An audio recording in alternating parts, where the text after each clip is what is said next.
Thor: Love and Thunder is the only Marvel movie, so far, to use the volume in its production. This made MCU history. This isn't a coincidence, since director Taika Waititi has a lot of experience with this kind of technology after using it in The Mandalorian for Star Wars. But this change hurt Love and Thunder because a lot of people didn't like the CGI in it. Stick around till the end of the video to learn it all. First, why Thor: Love and Thunder CGI looks so bad. The CGI in Thor: Love and Thunder was hurt by the fact that it relied too much on Disney's new technology, the volume. People have said bad things about the visual effects in a lot of MCU movies. It's not because the people working on them aren't skilled and able, rather it's because Marvel Studios wants VFX houses to do a lot of work quickly. Part of the blame for Black Panther's final fight with Killmonger, which has been criticized more than any other scene in the MCU so far, has been put on a tight turnaround. Thor: Love and Thunder is another example, but this time the problems are more widespread. Surprisingly, even Taika Waititi, who wrote and directed the movie, has acknowledged the problems and made fun of parts of it. People have had different reactions to Waititi's public criticism. Some agree with him, while others are angry that VFX workers, who are often known to be treated badly by movie studios, should be treated with more respect. But Taika Waititi's comments, even if they are controversial, have brought attention to the visual effects in Thor: Love and Thunder. Something went wrong in Thor: Love and Thunder, but it's strange that it had less to do with the visual effects department and more to do with how Marvel Studios made the movie. The problem is with how loud it is. The pandemic certainly made things worse here. To make the movie, Marvel set up a tight-knit bubble community. That's why the star's kids are in the movie. Their appearances weren't just cool Thor: Love and Thunder Easter eggs, they were a way to limit the number of families inside the bubble. This could have led to too much reliance on the volume, which was used instead of filming on location at a time when it was hard to get around. The volume was a surefire way to show large crowds without actually bringing people together. It's possible that some of the problems with Thor: Love and Thunder could have been fixed if less of the movie had been filmed with the volume. Thor: Love and Thunder CGI misuses the volume. Thor: Love and Thunder uses the volume, a new technology that was first used in The Mandalorian and is becoming more common in Disney movies. The volume, which was made by ILM, is a lot like a replacement for green screen. Actors perform in front of a huge curved LED screen that shows photorealistic backdrops. This is good for studio because it means they don't have to film on location as much, and it could save money because CG animators don't tend to be unionized like traditional set designers. Actors have also said that it makes their performances better because they don't have to make up an environment. Instead, they can look behind them and react to what they see. Chris Hemsworth has said that he especially likes shooting scenes in Omnipotent City, the home of the gods, because he could enjoy the design. The volume should, in theory, mean that every movie or TV show is as good as The Mandalorian. Because it's a new technology, though, directors and cinematographers have to learn how to use it. The volume encourages the making of scenes where people stand in a small area with a fancy background behind them but don't interact with it at all. Also, since people seem to be paying more attention to the background, they seem to be paying less attention to traditional lighting techniques. This means that things slip and the differences in quality become clear. So the problem with the visual effects in Thor: Love and Thunder isn't just the CGI. Instead, it's the whole production team, including the director, who are still getting used to the new technology. Thor: Love and Thunder's bad CGI reflects a wider industry problem. The problems with CGI in Thor: Love and Thunder may stand out, but they're a sign of bigger problems. Modern VFX has only been around for about 20 years, and workers are not unionized, so they can't work together to improve their working conditions. Studios have used this to their advantage, and unfortunately, Marvel has a bad reputation in this way. One VFX artist who used to work for Marvel recently went on social media to say that they were the reason that he left the industry. "They're a horrible client," he said, "and I've seen way too many colleagues break down after being overworked, while Marvel tightens the purse strings." Given this, it's a little strange that press releases about the volume have always praised the idea of using it to speed up the production of a movie. This is likely because it puts more pressure on VFX artists to get their first backdrops ready before filming instead of after. Even worse, they would probably then want to find ways to fix the cinematography and lighting, which would add even more demands. All of this happened after the pandemic, when VFX houses had a lot of work to do and not much money. Given this, the bad CGI in Thor: Love and Thunder makes a lot more sense. In other related news, Thor: Love and Thunder introduces the MCU's first werewolf.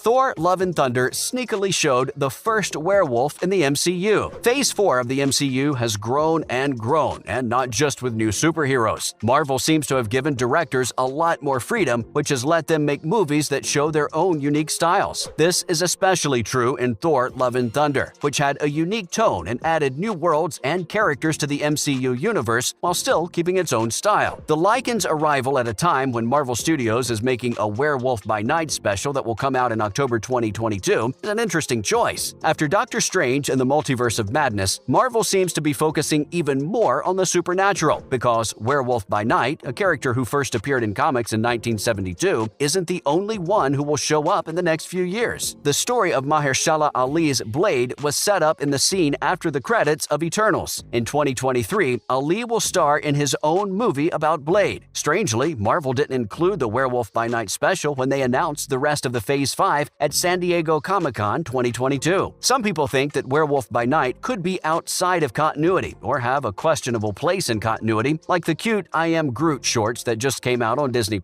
Even though this seems unlikely, it would be exciting to see the MCU grow and fully include werewolves, for example. It is still possible. For the time being, it's possible that werewolves won't show up much in the MCU until after the multiverse saga is over. If that's the case, the Lycan's role in the plot of Thor: Love and Thunder could leave him alone for a long time. Finally, Loki and Thor's MCU stories can end together in Secret Wars. In Avengers: Secret Wars, the multiverse saga gives Thor and Loki the perfect chance to get back together in the Marvel Cinematic Universe. Thor and Loki were both first seen in the MCU in 2011. The next year, in the Avengers, Thor and the brothers came back as bad guys. Then their relationship was at the center of Thor: The Dark World, and in Thor: Ragnarok, they worked together again. Loki became more of a hero in the MCU after that, which made it even sadder for Thor and the audience when Thanos killed Loki in Avengers: Infinity War. Even though Loki and Thor talked to each other again in the time travel scenes of Avengers: Endgame, it was thought that Infinity War would be the last time they would talk in the MCU. Thor and Loki could finish their MCU stories together if they meet up in Avengers: Secret Wars. This would make sense. When Avengers: Secret Wars comes out in theaters in 2025, it will have been 14 years since Hemsworth and Hiddleston first appeared in a Marvel Cinematic Universe movie. Both of them will be in their early 40s, and even though they both love their Marvel characters, nearly 15 years is more than enough time to play them. This means that they have worked together in almost all of their roles. It would make sense for Hemsworth and Hiddleston to leave the MCU the same way they came in, together. Even though Avengers: Secret Wars isn't coming out for a few more years, it's easy to see how it could end Loki and Thor's MCU stories. They're likely to be a part of the fight against Kang the Conqueror across all universes. This means that they will both get to see how much the other has changed since the last time they saw each other. Thor is now a father and has a different view of the world, while Loki has become a hero who cares more about saving the world than about keeping himself safe. Thor and Loki can get back together in Avengers: Secret Wars, making good on the trickster's dying wish that the sun will shine on them again. Unfortunately, that's all the time we had for today. Make sure to like and follow for more amazing content. Cheers!